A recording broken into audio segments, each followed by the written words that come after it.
मेरे बच्चे, आज जो आकर्षण तुम्हारे भीतर जाग रहा है वो कहीं तुम्हारे जीवन के मार्ग को न भ्रमित कर दे।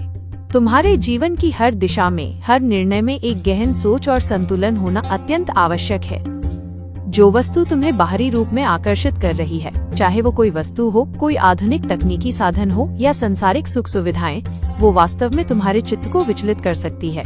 अगर इन वस्तुओं का आकर्षण तुम्हारे मन, बुद्धि और आत्मा पर हावी हो जाए तो ये तुम्हारे भीतर डर, अस्थिरता और भटकाव को जन्म देता है, जो तुम्हारे सच्चे उद्देश्य से तुम्हें दूर कर सकता है। मेरे बच्चे, तुम्हारी विशेषता है कि तुम जो ठान लेते हो वो पूरा करके ही मानते हो।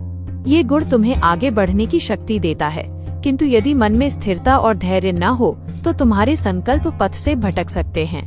तुम्हारा मन चंचल है, बार बार बदलता रहता है, इसलिए तुम्हारा ठहरना और स्थिर रहना तुम्हारे लिए सबसे बड़ा वरदान हो सकता है। यदि मन अस्थिर हो तो तुम्हारे कर्म ईश्वर के विपरीत दिशा में भी जा सकते हैं। ये वह स्थिति है जो तुम्हें सावधान कर रही है। तुम ईश्वर के अत्यंत समीप और विशेष हो। तुम्हें उनका कार्य पूर्ण करने के लिए इस संसार में भेजा गया है।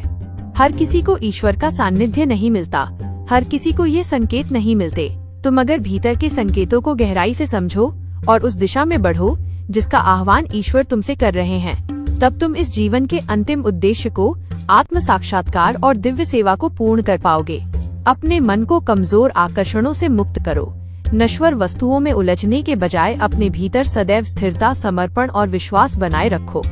याद रखना, संसार की हर चीज तुम्हें आकर्षित करेगी, परंतु उसके भीतर छुपा डर, क्षणिक सुख और अस्थिरता तुम्हारे विकास के मार्ग में बाधक बन सकते हैं। अपने मन को निर्विकार, निर्मल और निश्चल बनाओ, ताकि तुम जो भी निर्णय लो वो तुम्हारे आत्म कल्याण और ईश्वर के कार्य में सहायक बने। यह समय है भीतर की स्थिरता, समझदारी और समर्पण को अपनाने का।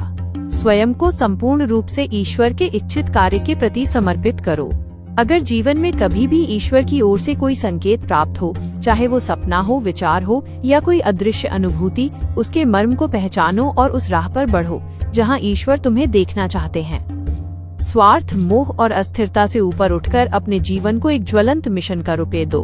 तभी इस जन्म की सार्थकता सिद्ध होगी और तुम अपने वास्तविक उद्देश्य को प्राप्त कर पाओगे, वो उद्देश्य जो परमात्मा ने तुम्हारे लिए स्वयं चुना है।